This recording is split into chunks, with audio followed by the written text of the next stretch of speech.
You have arrived at Laughbox, the podcast for the Association of Applied and Therapeutic Humor. We are so excited you're here. Join us for episode 128 with Jim Bob Williams, KDB, and special guest Christiana Frank of Applied Improv. Yay! Welcome to Laughbox, the official podcast of the Association for Applied and Therapeutic Humor. I'm Jim Bob Williams. And I'm KDB. And our guest today is the amazing, the astounding Christiana Frank, a learning development and systems consultant focused on strength-based coaching. There's a lot more that we're going to get into. And it's not often you get a chance to thank somebody that's helped you a lot along the way. And during the early days of lockdown and the excitement that we do in 2020, Christiana put on a webinar through Zoom. And it was my first exposure to applied improv. And I learned a ton of stuff from that. Christiana has also been available to help me and help others very generously, very graciously with the issues of starting a small business and learning how to apply improv and emotional intelligence and so many other things. First, thank you for saving my life. And Christiana, say hello to our studio audience. Hello, everybody out there in Laughbox. Woohoo! Yay! So honored to be here. Thank you very much. All right. So our first question here is, tell us a little bit about yourself, how you got into the field that you're in, and where did you learn that something that used in entertainment like improv might have applications in other areas? Part of the story is goofy, but I'm starting from the beginning. It was hard for me to communicate as a youngster. Like a lot of people, we all have a story. We all got a story. And it was really difficult to hold my head up high and through some of the adverse experiences that were going on.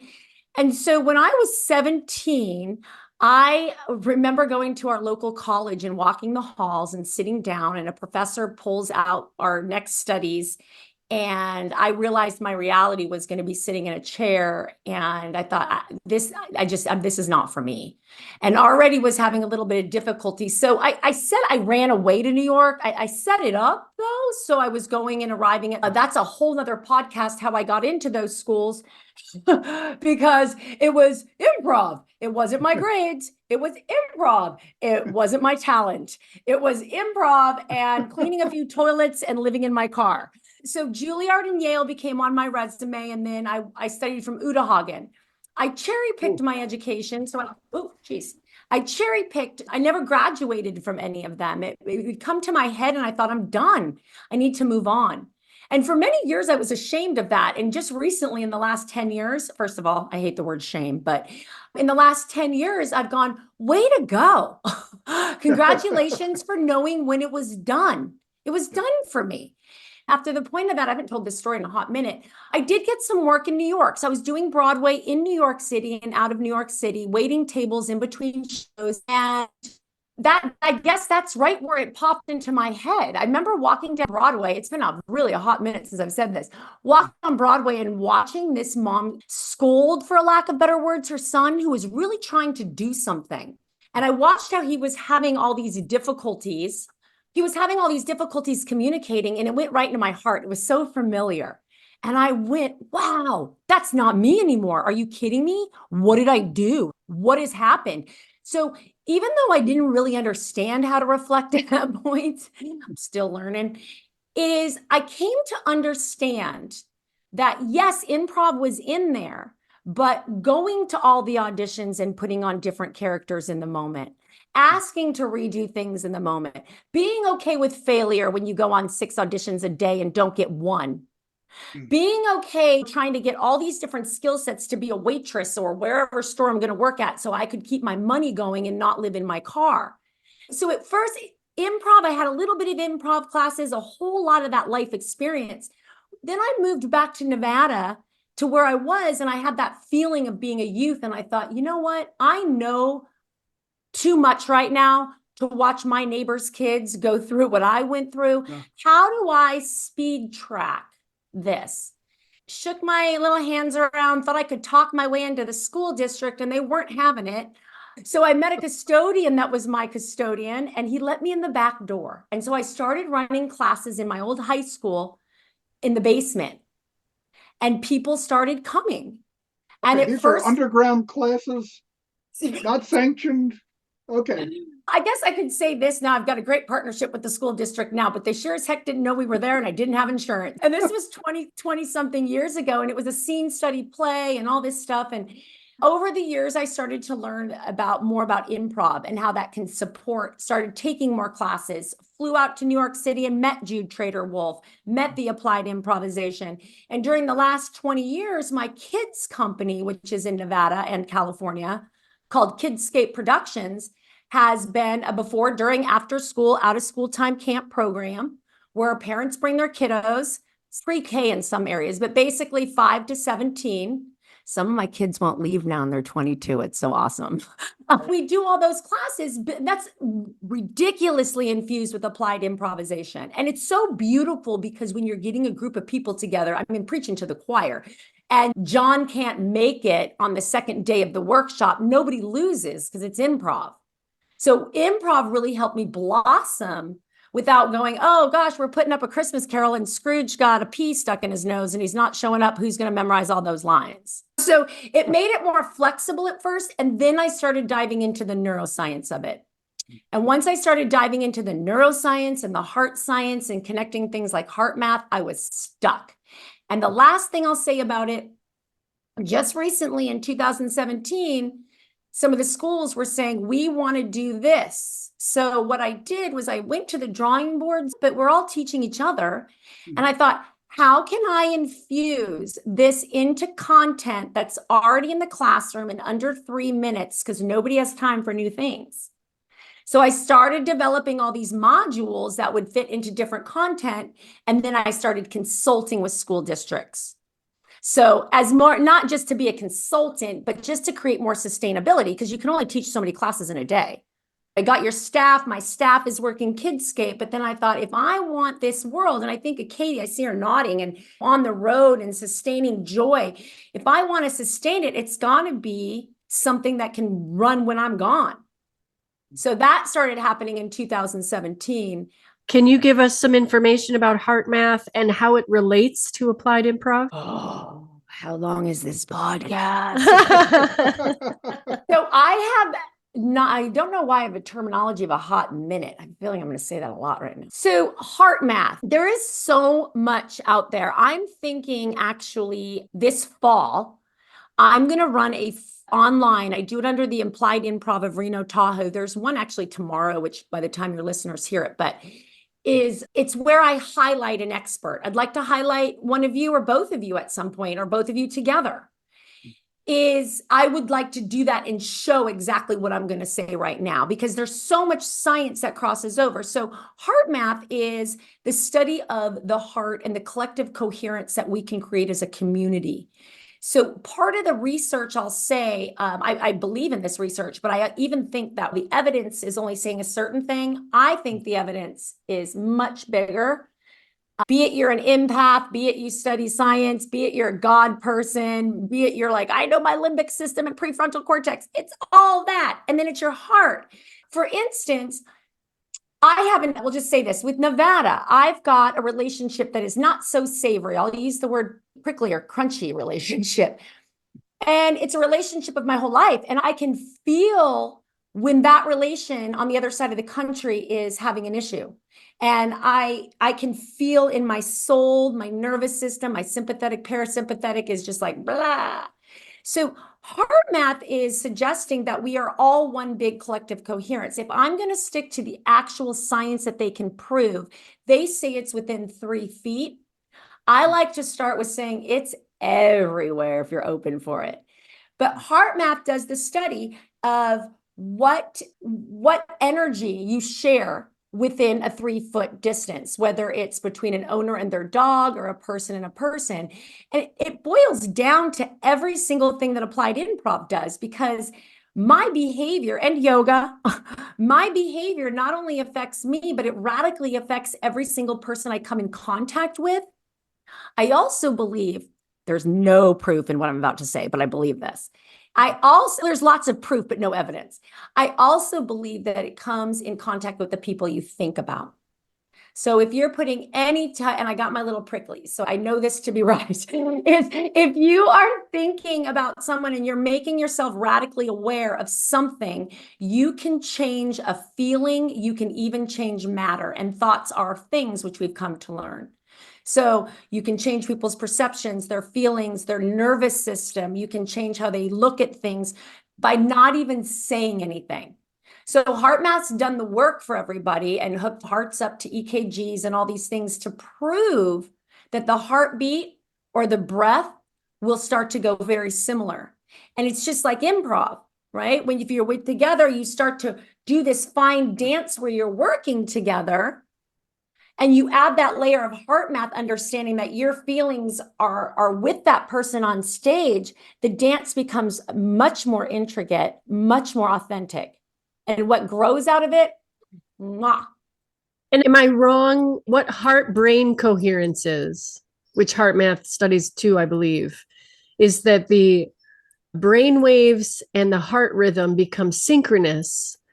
And that usually means we're happy, joyful. I was thinking about affecting someone else's consciousness, changing someone else's consciousness feels like this difficult reality because we can't make people change. So like I was thinking maybe I would say affect, but that just came up as you were talking and thinking, oh, that's interesting that there's more to HeartMath than I thought. Yeah. There is a lot, and that heart-brain coherence. And what that comes up for me is homeostasis. If we have that heart brain, we know what that feels like to be in that sense of flow. But training I'm doing next is we're talking about verbal, nonverbal body language, which is, again, great to do with improv. Every single thing I coach, whether I got introduced as a systems person, I help with turnaround school districts, all the things, but all the things include implied improvisation. I wouldn't know how to teach without utilizing applied improvisation. And that point of flow, I'd like to be able to access it even more. Got a whole life of me I'm trying to untangle or go back to my it's like the rest of us, our baseline. What do we want our baseline to be? But with this verbal, nonverbal training I'll do next, we'll start with what it looks like or feels like to be on the screen or to walk into a room and how you sense that. It's our intuition. It's our solar plex. It's the thing that people say, it's your gut reaction where people go, that's hooey. And now we have science that says that is not hooey. We can chart that. We can track that. This is very real. And it actually may literally be a gut reaction because there are some of the chemicals that our brain uses are produced in the gut. And so we have this brain-gut connection that maybe add a little to the feeling, or we feel strong emotion in our stomach as well as our heart, as well as our brain. So at risk of using terminology without a license here, would the expression of being in sync with somebody, connecting with somebody, like a counselor will work with somebody and then they'll have a moment of breakthrough. Is this an example of where the HeartMath is coming in? 100%. The heart-brain connection is a big piece of it. There's big pieces of it I'm not mentioning. This has been going on for quite a long time. And I'm getting more excited that maybe I will do this. The trainings on applied improv for Reno Tahoe are always free. There's no charge. But it was such a radical eye-opener for me. And I think because I'd been studying the brain and the nervous system for so long, and then the stomach and the microbiome and all this, when I finally had somebody say the feelings in your heart matter, I dove into it. I know, like I said, we all have our own stories, but as a youngster, people used to always say to me, calm down. Not everything has to be so funny. Not everything has to be so fun. Calm down. And now I'm 50 going, everything needs to be funnier. Everything needs to be, why did I get so serious? And it's okay that I let that happen. But now just recently, I'm like, no, I'm more aware of that. But this heart feeling, I've got a lot of spiritual things that are happening to me where I am right now. The last 6 months have been very mind and heart opening for me. And I actually feel my heart warm up when I get to somebody that I'm feeling very connected to. So it wasn't just your words, Jim. Bob, sorry, I always leave out your second. Don't worry, Jim is fine. It wasn't just your words that made me tear up. When you were talking to me at the beginning of this, I can feel you in my heart. And it is so big and so beautiful. And when I was maybe in my 20s or 30s, it used to scare me. I thought something was wrong or whatnot. Now, in the last 6 to 8 months, I can let it all go and just let people climb right into my heart. And it is so beautiful. But when you are in the same room with people, it tends to be a little bit easier for me personally. No better feeling on an improvisation when you're in sync. You have call it a mind meld, call it whatnot. You and your improv partner are seeing things the same way, and it becomes totally flow. It becomes totally play. You're not trying to entertain or amuse. You're just lost in the moment of being in that scene. I think the beauty of applied improv in coaching scenarios, education scenarios, counseling scenarios, is that when you play a game, you're forming connections naturally, call it organically, and things tend to fall into place.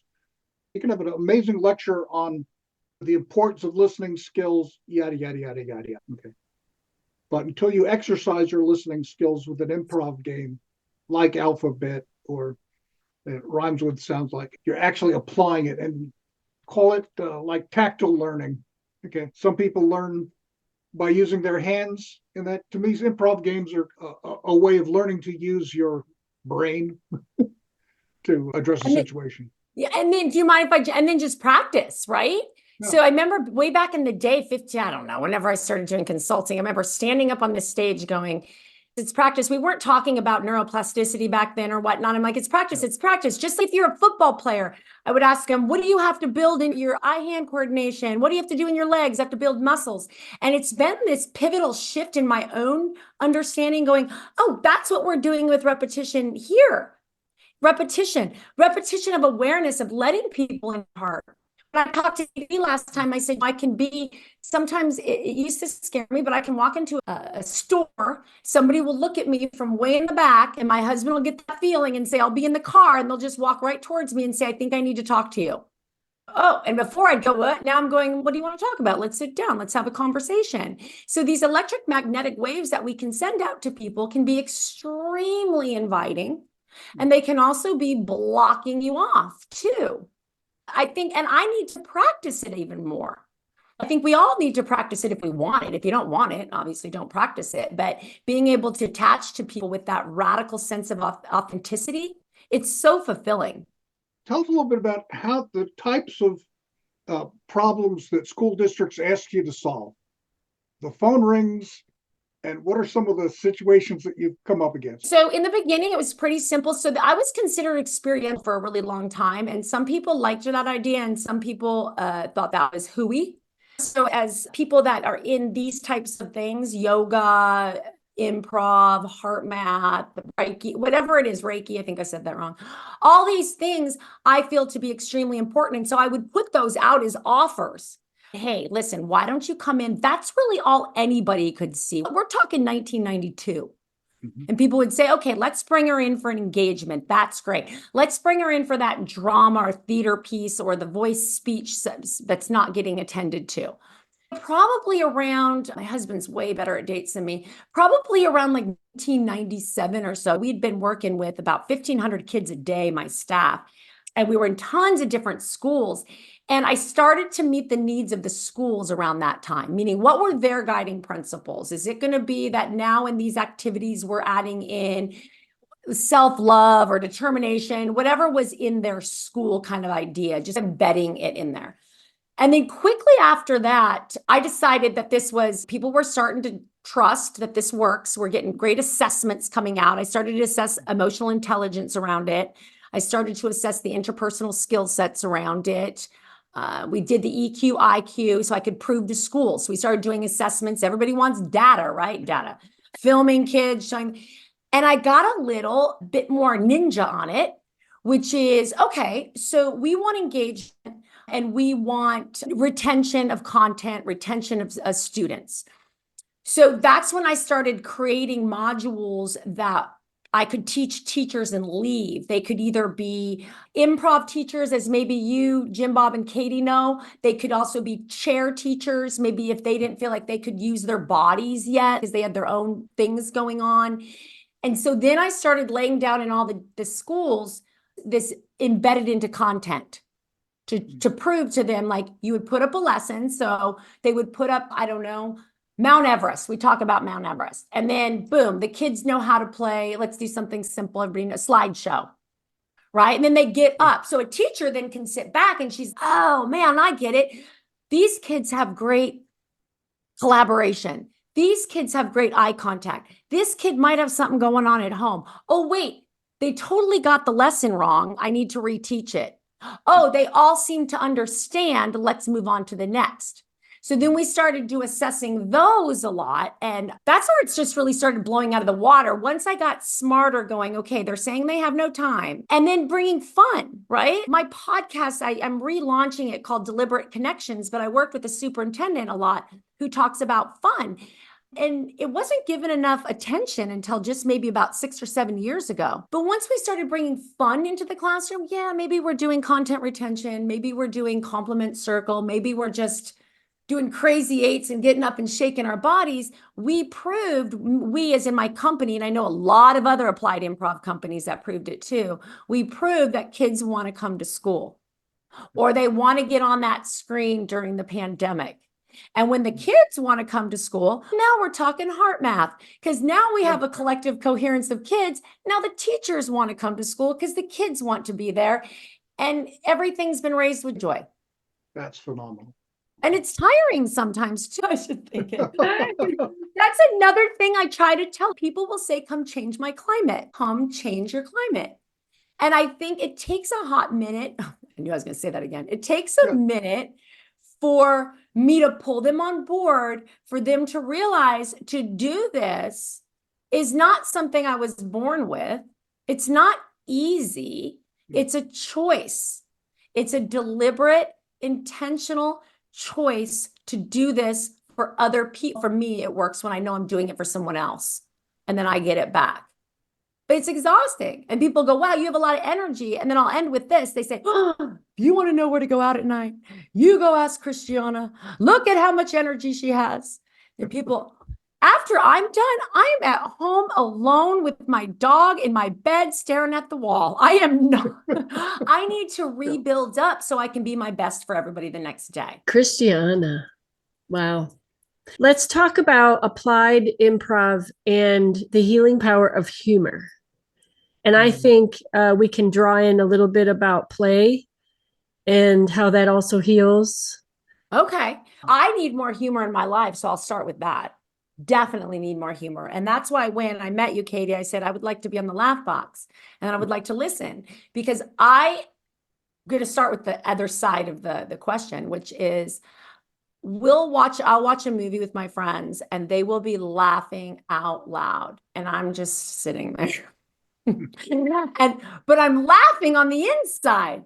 And they'll always say, why don't you laugh out loud? And I can't actually take my computer into the other room. But at this house I'm in Florida, I have bought huge pictures that say laugh, and they're all over my wall. In fact, I should have hung it up for this back there, but they say laugh. Somebody was giving them away for free. And I was like, oh, this is for me, because I'm really trying to laugh out loud, because I know the science behind it.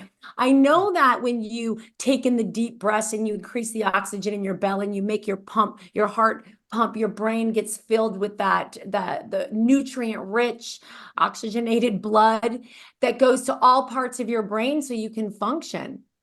I also know that it calms down your nervous system, and then it also brings you to that homeostasis spot. So with the laugh piece, the science behind it is, and I'm sure you've heard of Giggles Yoga. I teach laughter yoga. Laughter yoga, because I was going to open up a yoga studio. It's not this moment of mine, but it was going to be called Giggles. Nice. Because I had a yoga teacher, I'm an avid yoga person, and I had a yoga teacher before she did a vinyasa. I'm not used to doing vinyasas. She just asked us to start laughing, and nobody started laughing. And then I just went, and then it grew. Yes. And my yoga class, I know it might sound goofy, but I was able to get into my postures like I was never able to get. Like specifically, my hip flexors were loosened up. I'm teaching a yoga class down the street, and we giggled on Sunday. My meeting with you, Katie. Like, what's giggling? Yes, we did. We did giggle, and we can giggle more. Yeah, I love it. There's just harmonic convergences going on here that I just love because and Katie, I don't know if you know this, but you know how it's said when the student is ready, the master will appear. Okay. The early Yep. days of lockdown, Oh. and I didn't know what I was going to do or how to manage it. Christiana held a webinar on applied improv, and I attended that, and it like, whew, just opened up possibilities. I was unaware of the Applied Improvisation Network. I was unaware of so much that went on, and so Christiana helped me expand my view of improv as for some, and actually the whole I don't know the science of learning, the psychology of learning there. And there a couple times I've gone through, I've hit little speed bumps and whatnot on the way, and Christiana has been very gracious with her time and offered to help coach me on things to do there. And also, you've been helped to Scott Pachetti in Charlotte, North Carolina. I've rarely met fewer people who've shown so much generosity, and you showed it at a time when the world was falling apart. And just there, so yeah, you're in my Mount Rushmore of facilitators. You're there. Yeah. Now I was going to start with joy, and now I'm crying. Jim, I had no idea that was your first introduction to applied improv. Either that or I wasn't listening. Shame on me, because you were so seamless at it. And the generosity to give is easy. You and even Scott taught me how to give even more. And I've gotten even better at giving since then. What a blessing for this. I'm not saying this is even full circle, but what a blessing to find you on this circle again and to have met you through Katie. And I'm pretty mushy. I'm a mushy person, which I know, and Katie's probably figuring it out right now, is the moment I met you, and I think all of us, the two of us would probably, I think, just Katie, I feel like I've known you forever, and I'm finding this out more as I get older. But the moment I met Jim, I felt like I had known, and Jim Bob, let me say your whole name. The moment I met Jim Bob, I had felt that I had known you my entire life. And that was one of the very first times I had that feeling with somebody. I had another gal that came into my life at that time. And since then, I feel the universe is cracking open, but that's a whole nother topic, is maybe not, but is I'm seeing more people when I look at them, and there's such a familiarity, and that's always been with you. I remember the first time after we got off Zoom, I told my husband, I was like, I love him. He is part of my family, and he doesn't even know it. And here we are. I think my professional career prepared me for improv in general and applied improv in particular.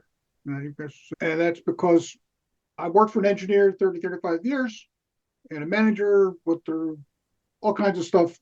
That's relatively unimportant. When I retired, I took a class in improv, and I said, boy, the improv rules, they sound very familiar. And then it suddenly hit me. Everything that improv was telling me to do was something that I had found that worked. For example, yes, and. Okay. My job was to troubleshoot. I walked into the room because somebody invited me because there was a wastewater treatment plant that was upset, or there was a compliance issue. There was a problem. That's why I got called in. And I found that saying yes and accepting the situation as it is was a lot more effective than denying that a problem existed, trying to find somebody to blame, but just accept it as it is. And the other principles: make your partner look good. My favorite. Give it when you find somebody who's got strengths, let them use their strengths. Catch people doing things well, and promote that. That's that part of the improv skill set, and it's also part of I don't think maybe it's a life, social, emotional intelligence, but that's there. Then you get into even other aspects. Maybe they're minor rules of syllogism, like respect boundaries. You're doing an improv scene and somebody creates a table.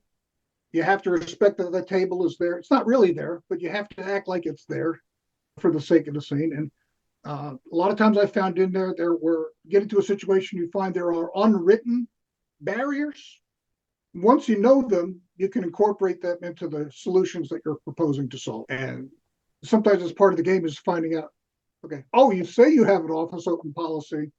Oh, but your office really isn't open for this type of discussion, or your office really is only open, yeah, on Thursdays between 2 and 4, and you're not going to talk to anybody that comes. So once you get, again, it's being aware of that, listening comes in. It's just so much fun because I used to gain a lot of things if I walked around the plant and I talked to people and I'd listen to what they were saying. I'd say, oh, the lab isn't talking to operations. Oh, why is that? Okay. Oh, okay. And once you find out what's happening, you can apply. And then as I went through applied improv, the various open spaces or whatnot, and I saw improv being applied to education, being applied to counseling situations, being applied to organizational consulting. I said, okay, yeah, there's a lot of overlapping Venn diagrams here. And yeah, I may have called it engineering and consulting, but it was really improv. That was your first intro to improv. I'm just remembering right now, I do remember you meeting me afterwards. And I do remember now us discussing that this was one of your first introductions to improv. And I guess why it was hard for me to remember is because you fit so seamlessly right into it. Because I've worked with a lot of people who have jumped into the method or whatnot, as we all have at this point. Yeah, and I was going to share with you that one of the prescriptions for people that laugh on the inside and not on the outside is to force it, is to do it on purpose, do it for the health of it, do it on purpose. And eventually you won't have to do it on purpose. You'll be practicing. And I'll do it for other people. My students, my Kidscape students laugh at me because I will go, ha, ha, ha, ha, ha. I actually think that was funny. And I was like, yes. So in the last 50 years, I laughed a lot more. I think until I was about, gosh, like 30 years old, I barely laughed at all, just like to get it rolling for the improv idea. But organically really laughing only probably in the last 18, 19 years. Do you believe in applied improv as a lifestyle? 100%, 100 million percent. I didn't get the opportunity to take it as a youth, but 100%. So I was driving back from yoga today. I have to drive 45 minutes to get to yoga in this where I am right now. And I've met this amazing human that we get these really great conversations in. And I don't believe there's any chance anything anymore. And she's opened up this door, this lady, Laura, she's opened up this door to help give me permission to look at things in a different way. So even yoga, even improv, I've looked at different, everything, yoga and everything. She actually said on the way back, thoughts are things. And we were talking about that. And I've come to realize now my next step is, and improv's going to come into this, my next step is to really pay attention to what I say, especially to myself.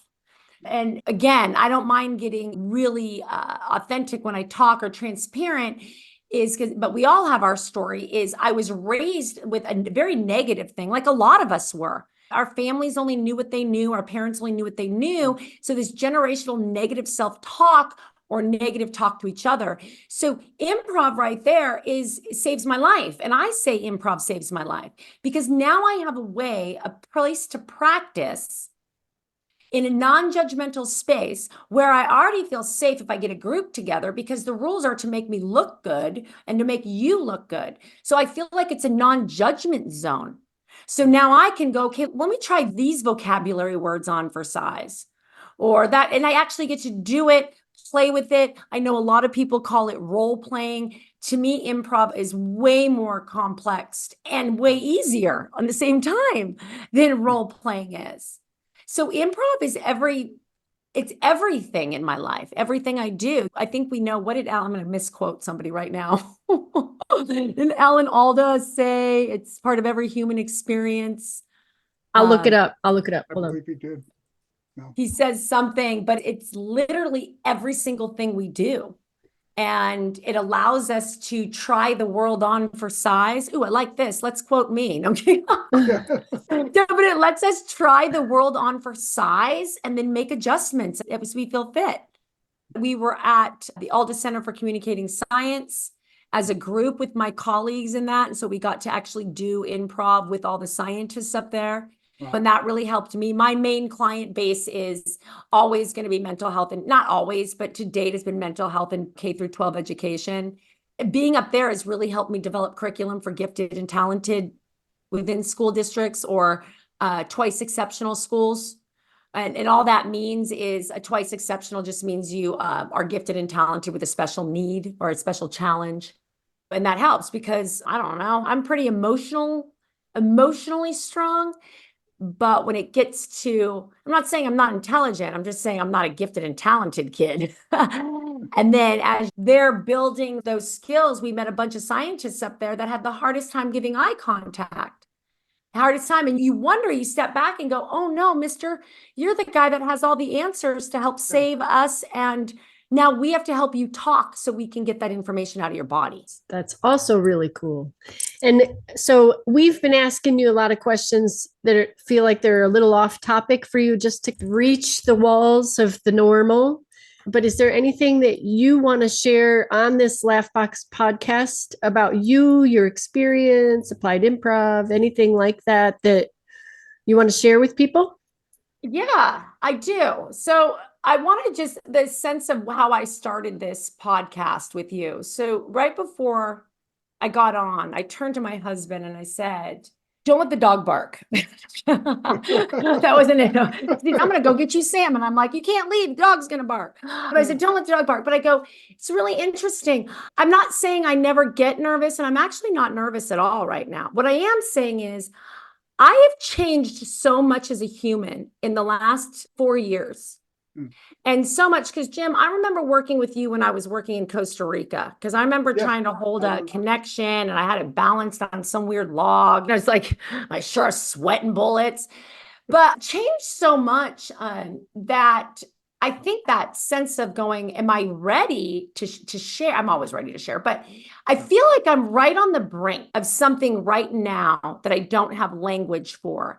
And how I can explain that is I took a break from tech for a minute, and then I took a break from being on the road for a second. And I think we're just going to say that it's processing. And I took a whole bunch of spirituality in. So and for a lot of us, right? So a lot of us, this isn't news for anyone. Most of us are doing this.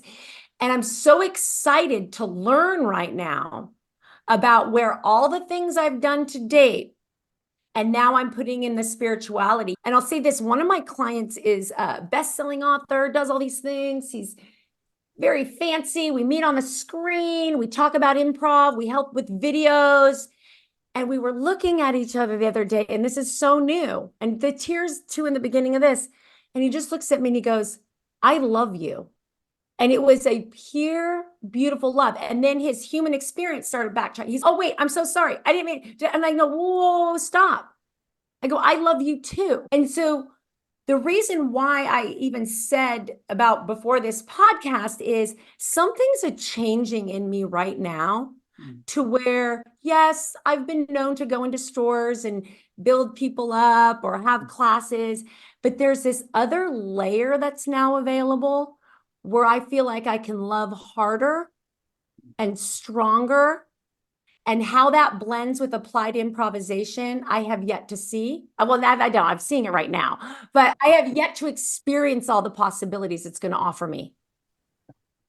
My heart has exploded in the last 6 months. Oh, and then I can answer business stuff too. That's my I love this. I love this. I'm processing. I'm just like, I just love you guys and I love what I do. And I'm so grateful. And I was so cranky yesterday. And then I went into my brain and I said, thoughts are things. And I said, hold on. Why are you cranky? You've got this beautiful dog that you named Peace, Love, Joy. Your husband, you've got water to drink. You're going on the road, just waking up with the things that a lot of people already do, which is that gratitude. But it's really sinking in for the first time. I did it always, but now it's really boom, gratitude. The business pieces of it is I'm back. I took a little break, but my christianafrank.com, that's where I do my consulting for school districts, mental health, and I do private coaching in corporations. We work with a lot of sex trafficked survivors, which I know is a big mouthful, and I don't mean anyone to be upset by the wording. But the reason why I say all those things, eating disorder clinics, is because these things like heart math and yoga and improv can be embedded into any human experience. I think we have 3 Venn diagrams overlapping here. There's a Christian Improv Association, and there's a guy I know, Dave Ebert. I don't know if we should include this in the podcast, but anyway, he again he's applying Christian spirituality, but one of his main things is reaching people who are victims of sex trafficking. And how does he do it? He uses improv. Him and his wife, they use improv games because again, you've been through the trauma, and improv lets you fail in front of friends, make small mistakes, learn from them, not be judged there. And again, he and his wife find it. So I think there are overlaps here. There's a problem, people approaching it, coming at it different directions, but like finding the same tools work. Okay. A saw is going to work. No, a saw doesn't know who's wielding it, what their religion is, what their intelligence is. The saw is going to cut.